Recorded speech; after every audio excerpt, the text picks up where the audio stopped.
विधानसभा निवडणुकांचे महाराष्ट्र राज्यातले निकाल आता जवळपास लागलेले आहेत. म्हणजे काही जागांवरचे लागलेले आहेत, तर काही जागांवरचा ट्रेंड आता पूर्णपणे क्लिअर होत चाललेला आहे.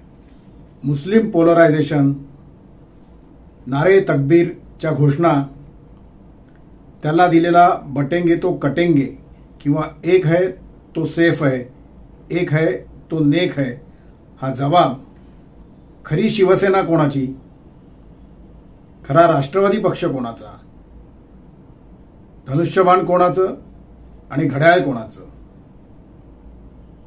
या सर्व प्रश्नांची उत्तरं महाराष्ट्रातल्या जनतेने, महाराष्ट्रातल्या मतदारांनी आता दिलेली आहेत असं म्हणायला हरकत नाही. आजचा व्हिडिओ हा फक्त आज लागलेल्या निवडणुकांच्या निकालावरती आहे आणि त्याच्यावरचा डिटेल्ड व्हिडिओ आपण उद्या किंवा परवा करू, कारण सर्व आकडेवारी अजूनपर्यंत आपल्या हातात यायची आहे. त्यामुळे कुठेही जाऊ नका, बघत रहा ऑफिशियल अजय निकते हे यूट्यूब चॅनल.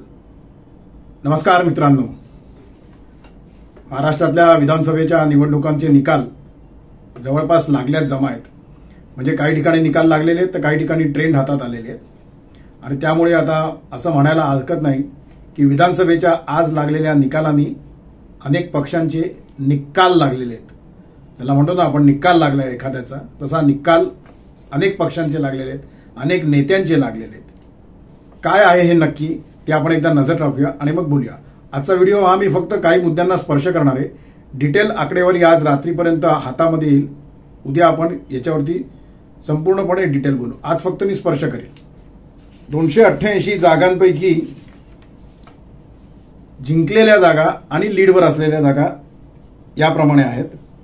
बीजेपीने 132 जागांवरती विजय मिळवलेला आहे किंवा लीडवरती आहेत. 55 जागांवरती एकनाथ शिंदे म्हणजे शिवसेना लीडवरती आहे किंवा विजय मिळवलेला आहे. राष्ट्रवादी काँग्रेस अजित पवारांचा गट हा 41 ठिकाणी लीडवर किंवा विजय मिळवलेला आहे.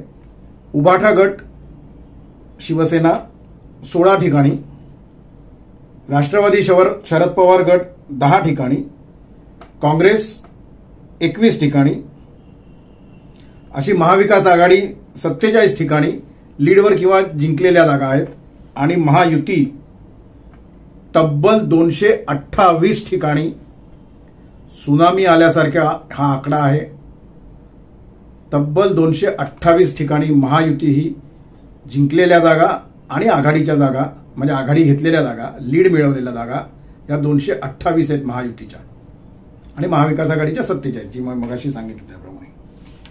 काय आहेत त्या जागा, कुठे आहेत त्या जागा, त्या देखील आपण आता बघूया.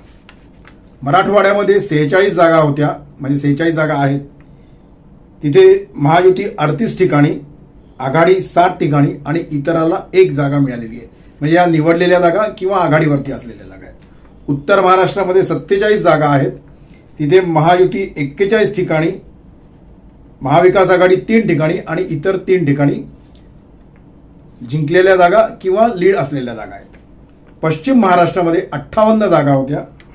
तिथे महायुती 44 ठिकाणी, महाविकास आघाडी 11 ठिकाणी आणि इतरांना 4 जागा या लीड घेतलेल्या किंवा विजयी झालेल्या जागा आहेत.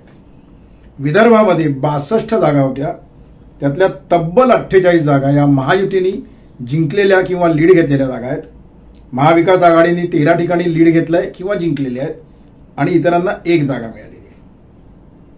ठाणे आणि कोकण मिळून 39 जागा येतात. तिथे तब्बल 32 ठिकाणी महायुती ही जिंकलेली आहे किंवा लीडवरती आहे. 4 ठिकाणी महाविकास आघाडी लीडवर किंवा जिंकलेली आहे आणि 3 ठिकाणी इतरांची. तर मुंबईमधल्या, म्हणजे मुंबई शहर आणि मुंबई उपनगर अशा मिळून 26 आणि 10 अशा मिळून 36 जागा येतात. तिथे महायुती 23 ठिकाणी लीडवरती किंवा जिंकलेली आहे. महाविकास आघाडी 12 ठिकाणी लीडवर किंवा जिंकलेली आहे आणि 1 ठिकाणी इतर म्हणजे तो समाजवादी पक्ष आहे. तर अशी ही आकडेवारी आत्ताची आहे. मी आता साधारण 5 वाजता करतोय हा व्हिडिओ, तेव्हाची ही आकडेवारी आहे. कारण काही ठिकाणी आघाडीवरती आहे, काही ठिकाणी पिछाडीवरती आहे. त्याच्यामध्ये 500, 1000, 500, 2000 अशा मतांचा फरक आहे. त्यामुळे तो मी सांगितलेला नाही, तो मी फक्त आघाडी आणि याच्यामध्येच सांगितलेला आहे. तर म्हणून मी मगाशी म्हटलो त्याप्रमाणे की याच्यावरचा डिटेल व्हिडिओ आपण उद्या बनवणारच आहोत. त्याच्यावरती मी सगळ्या मुद्द्यांना माफ करा, स्पर्श मी आज करेल काही मुद्द्यांना, उद्या त्या मुद्द्यांवरती मी डिटेल बोलणार आहे.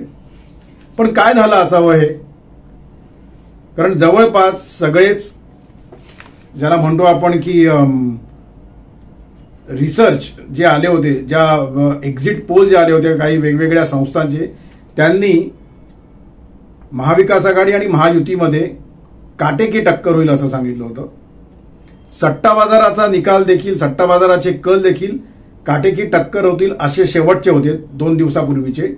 मधला जो कल आला होता त्याच्यामध्ये त्यांनी जास्त जागा दाखवल्या होत्या महायुतीला आणि तो मलाच आश्चर्यकारक वाटला होता, त्यामुळे मी त्याच्यावरती व्हिडिओ पण केला नव्हता.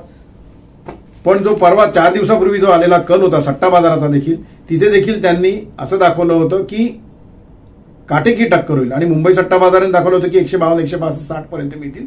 पण हे म्हणजे 225 जवळपास 228 जागांवरती महायुती लीडवरती आहे किंवा जिंकलेली आहे. काय कारण असावीत हे खरोखर म्हणजे ज्याला म्हणता येईल ना की हे तुमच्या माझ्या विश्लेषकांच्या आणि त्या पक्षाच्या नेत्यांच्या देखील आकलना पलीकडचं आहे. पण माझं स्वतःचं जे मर्यादित आकलन आहे, जे काही थोडाफार अनुभव आहे मला पत्रकारितेतला आणखीन या सगळ्या गोष्टींचा, त्याबद्दल मी बोलतो. मला असं स्वतःला वाटतं की 2 महत्वाच्या गोष्टी यामध्ये घडल्या, 3 म्हणूया आपण हवं तर. एक सर्वात मोठा मराठवाडा विदर्भामध्ये ज्याच्यामुळे फरक पडणार होता तो मराठा फॅक्टर, मराठा आंदोलनाचा फॅक्टर. पण मनोज जरांगे यांनी ऐन वेळेला घेतलेली माघार, त्यामुळे मराठा जनतेमध्ये असा मेसेज गेला असं मला स्वतःला वाटतं की मनोज जरांगे हे काही राजकीय पक्षांच्या नादी लागून, काही राजकीय पक्षांच्या वळचणीला जाऊन आपली फसवणूक करतायत आणि त्यामुळे मराठा मतांचं जे पोलरायझेशन होईल असं महाविकास आघाडीला वाटलं होतं ते त्या प्रमाणात झालं नाही. याचं कारण मी तुम्हाला सांगतो. 89 जागा अशा होत्या, 89-90 जागा की जिथे मराठा फॅक्टर फार मोठ्या प्रमाणावरती कारणीभूत ठरणार होता. तिथे तब्बल 68 ठिकाणी महायुती जिंकलेली आहे आणि लीडवरती आहे आणि 18 ठिकाणी आघाडी आहे. त्यामुळे जरांगे फॅक्टरचा विषय हा मराठा समाजानेच संपवलेला आहे की काय असं बोलण्याची वेळ आता आलेली आहे. दुसरा, लाडकी बहीण योजना. लाडकी बहीण योजनेनी महिलांच्या मतदानामध्ये जी काही जबरदस्त असा जो ज्याला म्हणता येईल की जी आकडेवारी घडलेली आहे, महिलांची आकडेवारी मतदानातली जी वाढलेली आहे आणि ती आकडेवारी महायुतीच्या पथ्यावर पडलेली आहे असं म्हणायला हरकत नाही. आणि ते आता आकडेवारी जेव्हा आज रात्री किंवा उद्या सकाळपर्यंत येईल तेव्हा ते स्पष्ट होणारच आहे. आणि तिसरा सर्वात महत्वाचा, बटेंगे तो कटेंगे, एक रहेंगे तो सेफ रहेंगे, एक रहेंगे तो नेक रहेंगे, हा जो मुद्दा, ही जी घोषणा, ही जी यूएसपी आली आणि त्याच्यानंतर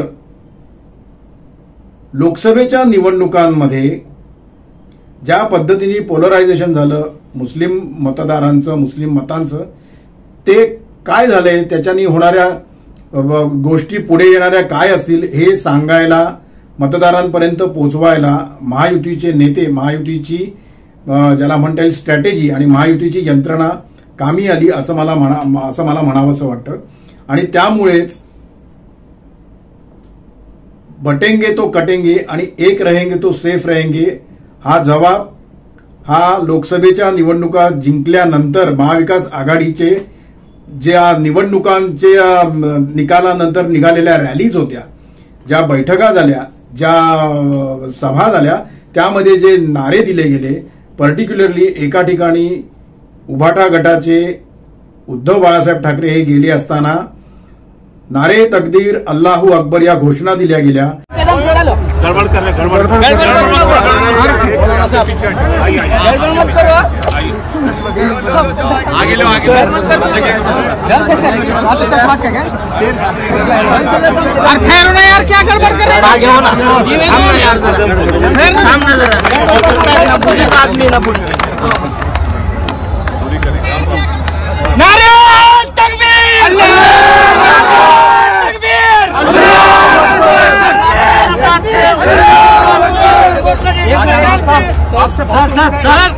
हम तुम्हारे साथ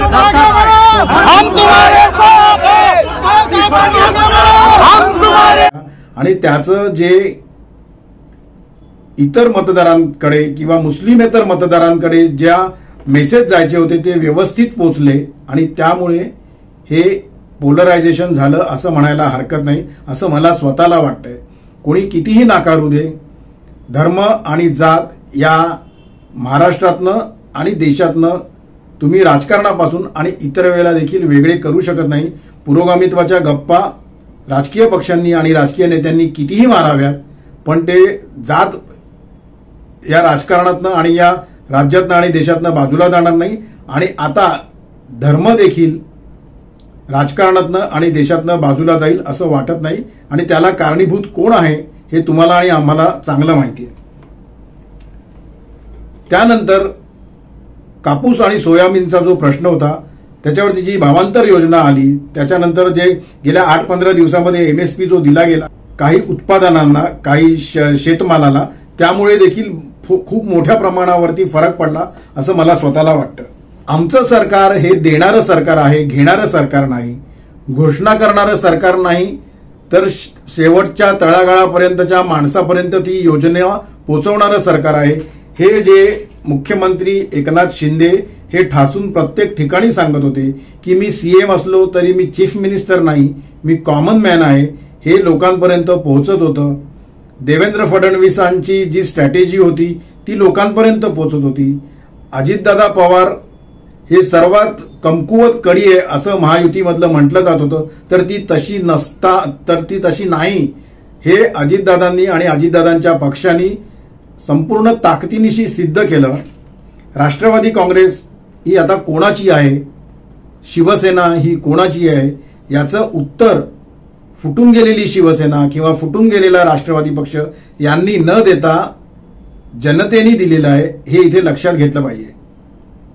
महाविकास आघाडीमधले जे 2 पक्ष होते, शिवसेना उभाटा गट आणि राष्ट्रवादी शरद पवार गट, ते जे म्हणत होते की आम्ही जनतेच्या न्यायालयात दाद मागू, जनता आम्हाला न्याय देईल, जनता ठरवेल, तर जनतेने हे ठरवलेलं आहे असं आता म्हणायला हरकत नाही।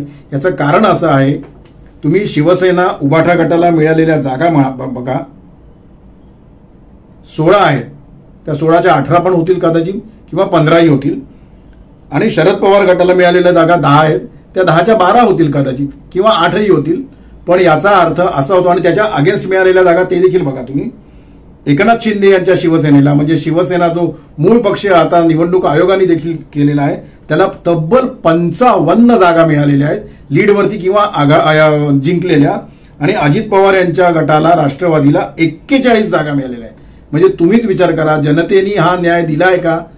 जसं महाविकास आघाडीचेच नेते म्हणत होते, म्हणजे जसं उद्धव ठाकरे म्हणत होते, सुप्रिया सुळे म्हणत होत्या, शरद पवार म्हणत होते की आम्हाला न्याय जनता देईल, जनताच ठरवेल, राष्ट्रवादी खरा पक्ष कोणाचा आहे, घड्याळ चिन्ह कोणाचं आहे, धनुष्यबाण कोणाचं आहे, शिवसेना कोणाची आहे, आता कोणी कोणाचा पक्ष चोरलाय हे आता जनतेनेच ठरवलेलं आहे असं म्हणायला हरकत नाहीये। महाविकास आघाडीचं कुठे चुकलं जे मला वाटतंय ते मी तुम्हाला सांगतो। महाविकास आघाडी ही नरेटिव्ह सेटिंग करण्याच्या मागे लागली होती, महाविकास आघाडी ही अजेंडा सेटिंग करण्याच्या मागे लागली होती। महाविकास आघाडीकडे विकासाच्या वरती बोलण्यासारखे, त्याच्या विरुद्ध बोलण्यासारखे अजिबात एकही मुद्दा नव्हता। महाविकास आघाडीला लोकांची नस पकडता आली नाही, आणि हे सगळं लोकसभेनंतर झालेल्या गोष्टी आहेत, हे मुद्दाम तुम्ही ते लक्षात घ्या। आणि महाविकास आघाडीचे नेते हे सोशल मीडियाच्या जास्त मागे लागले, सोशल मीडियावरती काय येतंय याच्या भजनी लागले असं मला स्वतःला वाटतं। माझं आकलन फार मर्यादित आहे हे मी मान्य करतो, पण तरी देखील मला जे वाटतंय ते मी तुम्हाला सांगतो। किती दिग्गजांना घरी बसावं लागलंय ते बघा तुम्ही, म्हणजे ज्यांचा पराभव झाला हे डिक्लेअर झालेले, जे पिछाडीवरती ते मी आता बोलत नाहीये, पण डिक्लेअर झालेल्या सीट बघा तुम्ही। पृथ्वीराज चव्हाण मुख्यमंत्री पदाचा चेहरा, बाळासाहेब थोरात मुख्यमंत्री पदाचा चेहरा, यशोमती ठाकूर यांना देखील मुख्यमंत्री पदाची स्वप्न मध्ये मध्ये पडत होती, जर महिला मुख्यमंत्री करायची वेळ आली तर काय। हे तीनही दिग्गज पराभूत झालेले, बच्चू कडू पराभूत झालेले, धीरज देशमुख पराभूत झालेले, संग्राम थोपटे पराभूत झालेले, रोहिणी खडसे पराभूत झालेले आहेत, भावना गवळी पराभूत झालेल्या आहेत, युतीच्या असल्या तरी पराभूत झालेल्या आहेत, दिग्गज पराभूत झालेल्यांमध्ये त्या पण आहेत. ठाकूर बाप आणि लेक हितेंद्र ठाकूर आणि क्षितिज ठाकूर पराभूत झालेले आहेत. जिथे विनोद तावडेंचं प्रकरण, पैसे वाटपाचं जे प्रकरण 2 दिवसापूर्वीच निवडणुकीच्या आधी पुढे आणलं गेलं होतं किंवा पुढे आलं होतं, जे काय असेल ते सत्य नंतर बाहेर येणारच आहे. पण ही सगळी मंडळी, भावना गवळी, आम्ही बोललो म्हणा भावना गवळी, हे सगळे पडलेले उमेदवार आहेत. हा व्हिडिओ करेपर्यंत नाना पटोले पिछाडीवरती होते, हे लक्षात घ्या मित्रांनो. आजचा व्हिडिओ जो आहे तो मी तुम्हाला मगाशी म्हणाल्याप्रमाणे केवळ या मुद्द्यांना मी स्पर्श केलेला आहे. आकडेवारी आज संध्याकाळपर्यंत आपल्या हातात येईल, तेव्हा आपण डिटेल या सर्व विषयांवरती चर्चा करू.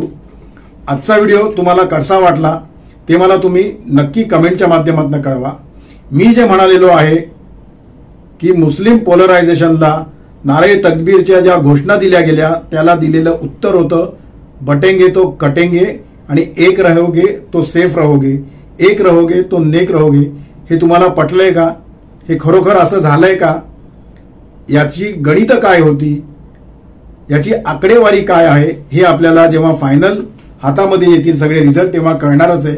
पण हे असं निश्चित झालेलं आहे, हे तुम्हाला उद्या आणि परवा जेव्हा संपूर्ण आकडेवारी येईल तेव्हा नक्कीच लक्षात येईल.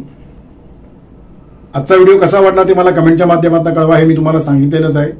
नवनवीन विषय कुठले हवेत ते देखील तुम्ही मला कमेंटच्या माध्यमातून कळवा, व्हॉट्सअपच्या माध्यमातून कळवा.